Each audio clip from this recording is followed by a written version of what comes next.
এই মুহূর্তে দাঁড়িয়ে বাংলা মেগা ধারাবাহিকগুলির মধ্যে টান টান উত্তেজনা পর্ব হচ্ছে জি বাংলার জনপ্রিয় ধারাবাহিক পরিণীতা। দীর্ঘদিন ধরে চলা এই ধারাবাহিক প্রতি সপ্তাহে দর্শকদের জন্য নিয়ে আসে নতুন নতুন চমক। ধারাবাহিকের টান টান উত্তেজনা পর্বগুলি তাই একটুও মিস করতে চান না দর্শক। তাই তো টিআরপি তালিকায় সব সময় ভালো ফলাফল করে নিজেদের জায়গা তৈরি করে নেয় পরিণীতা।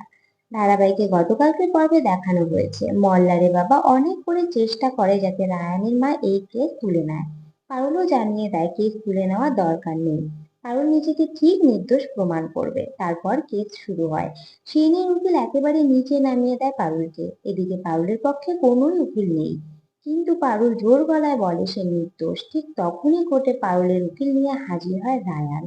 তাকে দেখে তো অবাক সকলে, কেউই বুঝতে পারে না রায়ান কিভাবে সেখানে উপস্থিত হলো।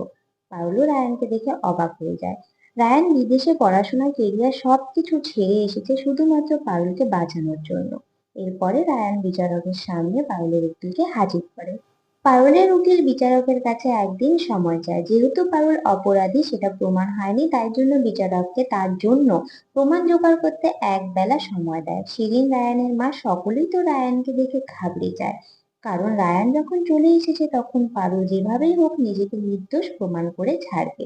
এদিকে পারুল রায়ানের কাছে জানতে চায় সে কি করে খবরটা পেল, কারণ সে বাড়ির সবাইকে না করেছিল এই খবরটা তাকে জানাতে। তখন মল্লার বলে পারুলের বারণ সত্ত্বেও সে রায়ানকে জানাতে বাধ্য হয়েছে, তার হাতে কোনো উপায় ছিল না। রায়ানকে ফোন করে মল্লার সবটা জানানোর পর এতটুকু সময় নষ্ট না করে সমস্ত ব্যাগপত্র গুছিয়ে বেরিয়ে পড়ে রায়ান। নিজের দিদি রুক্মিণীকে একমাত্র সবটা জানিয়ে এসেছিল, দিদি তার পাশে ছিল। তারপর রায়ান পারুলকে নিয়ে বেরিয়ে পড়ে প্রমাণ খুঁজতে।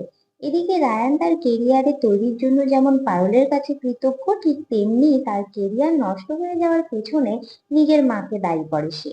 তারপর রায়ানের সাহায্যে দোকানে গিয়ে সিসিটিভি ফুটেজ চেক করতে থাকে, কিন্তু বিশেষ কিছু মেলে না। এরপরই পারুল ওই সময় যেখানে দাঁড়িয়ে রায়ানের সাথে ফোনে কথা বলছিল সেখানে মল্লারের বাবার ক্যামেরা লাগানো ছিল। সেখানে ওই ফুটেজ নিয়ে কোর্টে উপস্থিত হয় তারা। তারপর কোর্টে দুটি ফুটেজ চেক করে পারুলকে নির্দোষ ঘোষণা করা হয়। এবার বাড়িতে এসে রায়ান তো নিজের মায়ের ওপর চড়াও হয়। মায়ের এই কাণ্ডের জন্য তাকে ঘৃণা করতে শুরু করে। পুলিশকে ফোন করে নিজের মা এবং শিরিনের নামে অভিযোগ করে, আর শিরিনকে সকলের সামনে ঠাকিয়ে থাপ্পড় মারে। এবারে দেখার অপেক্ষা কি হয় আগামী পর্বে। তো বন্ধুরা, এই নিয়ে তোমরা কি বলতে চাও কমেন্ট করে জানাও। ভিডিওটি ভালো লেগে থাকলে লাইক কমেন্ট করে শেয়ার করে দিও। আমার চ্যানেলে নতুন হয়ে থাকলে চ্যানেলটি সাবস্ক্রাইব করে দিও।